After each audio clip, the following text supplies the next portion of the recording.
Bonjour à tous et à toutes, j'espère que vous allez bien aujourd'hui. Je voulais partager avec vous l'une de mes passions, le coaching. C'est un métier passionnant, résolument centré vers l'humain. On rencontre des personnes différentes. On est là pour les aider, les encourager, les motiver. Mais au fond, quel est le rôle d'un coach? D'abord, je vais vous expliquer ce qu'il n'est pas, car il y a vraiment beaucoup d'amalgames. Un coach n'est pas un psychologue. Il n'est pas là pour travailler sur des blessures profondes ou des psychopathologies. On n'est pas non plus un conseiller qui est là pour vous donner des conseils prêts à l'emploi. Nous ne sommes pas non plus un formateur qui va transmettre un savoir-faire ou un savoir-être. Nous ne sommes pas non plus un mentor qui est une personne sur laquelle vous pouvez compter, qui va vous montrer l'exemple et partager avec vous son expertise et son savoir-faire. Mais au fond, à quoi sert un coach? Un coach est là à travers ses questions, à travers ses outils et ses méthodes. Il est là pour vous aider à déterminer des objectifs et à les atteindre. Il est là pour révéler vos talents, pour vous aider à trouver les solutions qui sommeillent en vous. Il est là pour également vous aider à réfléchir à votre place dans le monde, dans votre sphère familiale, culturelle, économique. Il vous invite à prendre du recul et à vous poser les bonnes questions afin de savoir ce que vous devez, entre guillemets, faire.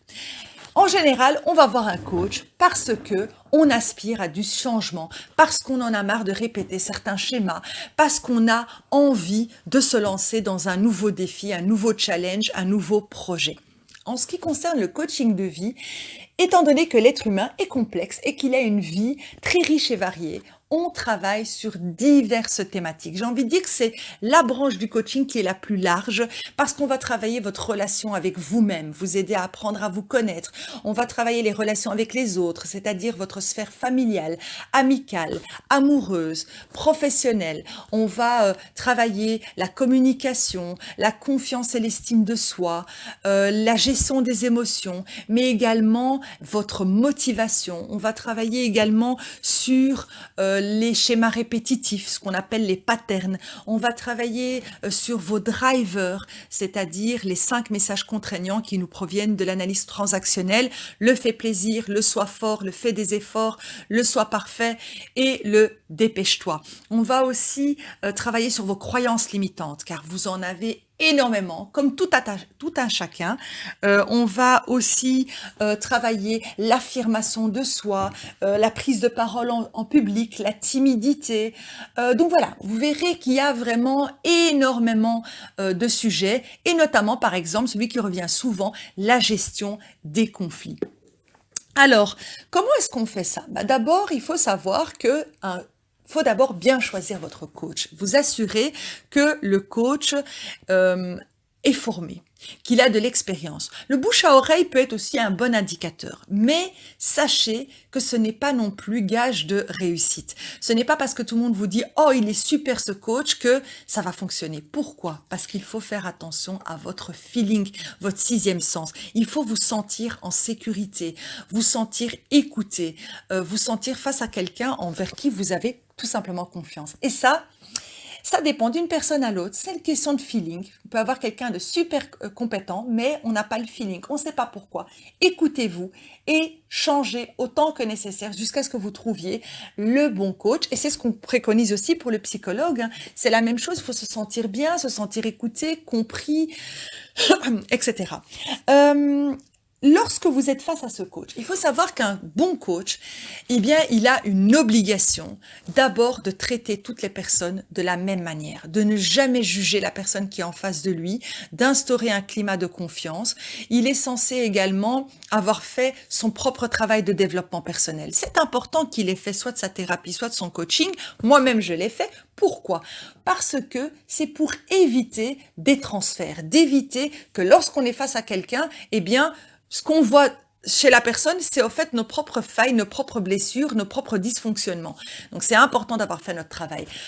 La deuxième raison, c'est aussi À partir du moment où vous avez fait votre travail de développement personnel, que vous avez fait votre propre travail thérapeutique, eh bien, vous connaissez le schéma. Vous savez qu'à un moment donné, il y a ce qu'on appelle la résistance au changement, qu'il y a des peurs, qu'il y a des difficultés. On sait également par les étapes, par où est-ce qu'il faut passer. Et puis, on est quelqu'un, entre guillemets, de sain. On a fait notre travail et on peut aider l'autre. Aide-toi d'abord toi avant d'aider les autres. C'est en tout cas l'adage du coach. Comment se déroule une séance de coaching? Ben d'abord, en général, on a une première prise de parole par téléphone pour un petit peu faire connaissance et que vous puissiez expliquer vos attentes, vos difficultés, qu'est-ce qui vous amène à penser à un coaching. Ensuite, on a notre première séance. Là, on va poser le cadre, on va parler du tarif, du nombre de séances qui seront requises, du déroulement, comment est-ce que ça se passe, la périodicité, donc l'espace entre les séances. On va aussi déterminer votre objectif. Parfois, il faut une deuxième séance. Tout va dépendre, bien entendu, du type de personnes qu'on a en face de nous. Et on en a deux. Soit des personnes qui savent exactement ce qu'elles veulent et elles viennent chez vous en vous disant, voilà, moi, je voudrais travailler ma confiance en moi, ou bien moi, je voudrais atteindre tel et tel objectif. Et donc là, entre guillemets, il a déjà fait un premier travail et on est là pour l'aider à atteindre son objectif et on va planifier, développer une stratégie. La deuxième catégorie de personnes, ce sont des personnes qui viennent vous voir en vous disant écoute, moi je suis perdue, j'ai fait mon travail thérapeutique, j'ai lu des ouvrages, mais voilà, je patauge, je ne sais pas par où commencer. Et donc nous, on va l'aider à ce moment-là à clarifier les choses, à déterminer un objectif et puis l'aider à atteindre cet objectif, le motiver, l'encourager durant tout le processus. On va donc travailler sur les croyances limitantes, sur la confiance en soi, l'estime de soi, les drivers, éventuellement parfois des blessures de l'enfance. On va parfois devoir retourner dans le passé très brièvement pour essayer de comprendre un schéma, mais on va pas s'y attarder, contrairement au psychologue qui lui va rester longtemps dans le passé parce que c'est son rôle de vous aider à comprendre les choses et à travailler sur vos blessures. Nous, on va rester pas très longtemps, juste le temps de comprendre les choses et ensuite on est résolument tourné vers le présent et vers le futur. On est vraiment orienté action et solution. Entre les séances, moi je vais vous donner des exercices, je vais partager des outils, parfois j'envoie des articles, des vidéos parce que je pense que ça peut vous aider dans votre travail d'introspection. En aucun cas, je ne vous donnerai de conseils, en aucun cas, je vais vous dire comment faire les choses. Je ne suis pas là pour vous donner un poisson à manger, je suis là à vous apprendre à pêcher, tout simplement, pour que vous puissiez être autonome. C'est vraiment l'envie de vous aider à vous développer et à devenir autonome. On n'est pas là pour vous garder pendant 6 mois, 1 an. Nous, notre objectif, c'est de vous apprendre, entre guillemets, à devenir autonome, déployer vos ailes et vous débrouiller par vos propres moyens. Lorsqu'on va déterminer des objectifs, notre rôle est de faire en sorte que vous déterminiez des objectifs qui soient SMART. Spécifiques, mesurables, accessibles, réaliste, temporellement défini. On va aussi travailler sur l'écologie de votre objectif. L'écologie, ça veut dire que votre objectif doit répondre et satisfaire aux besoins de l'ensemble de vos sphères. C'est-à-dire votre vie privée, votre vie familiale, votre vie professionnelle. Donc, par exemple, si on prend un exemple plus concret, vous avez une opportunité d'un job qui se trouve à 100 km de chez vous.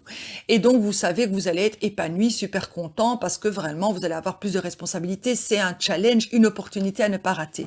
Mais vous ne comprenez pas pourquoi vous n'arrivez pas à vous lancer. Probablement parce que à côté de ça, il y a la sphère familiale qui va peut-être en pâtir, la sphère amicale, vous verrez moins vos amis, vous verrez moins votre compagnon, votre compagne, vos enfants, etc. Et c'est peut-être pour ça que cet objectif n'est pas écologique. Notre rôle, c'est de vous aider à travers les questions qu'on vous pose à réfléchir à l'écologie de votre objectif. Ce n'est pas non plus le but de vous casser dans vos rêves, au contraire, parce que nous, on part toujours de la situation souhaitée, le rêve avec une baguette magique. Qu'est-ce que vous voulez? Puis on regarde la situation actuelle pour voir quelles sont nos options, quels sont les besoins, de quoi avons-nous besoin pour atteindre nos objectifs, et ensuite on recadre les choses et on avance. On est également là pour vous aider à définir votre scénario de vie. quelle est votre vie idéale et comment faire en sorte de l'atteindre. On est également là pour travailler sur vos besoins, de réfléchir à vos besoins et de travailler sur ce qu'on appelle vos leviers de motivation. En gros, nous sommes en tout cas à votre disposition pour vous aider à grandir, à évoluer, à définir des objectifs, à atteindre vos objectifs, à devenir une meilleure version de vous-même. Le coach est censé aussi avoir étudié pas mal de matières. Même si on n'est pas psychologue, on étudie des notions de psychologie, on étudie l'analyse transactionnelle, les énéagrammes, la PNL, donc la programmation neurolinguistique.